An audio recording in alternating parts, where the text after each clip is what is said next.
Hi friends, welcome to Let's Learn YouTube channel.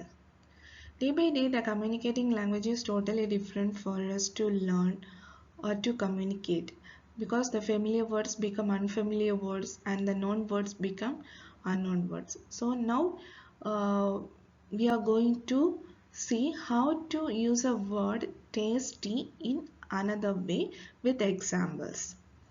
Appetizing. That dish looks very appetizing. Flavorful. Jacob makes a flavorful broth. Delicious. The family sat down to a delicious Thanksgiving dinner. Mouth-watering.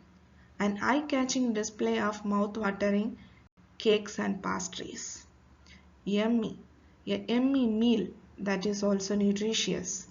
Palatable. I didn't find the idea of moving again very palatable. Thank you for watching this video. Please keep supporting me. Like, share and subscribe.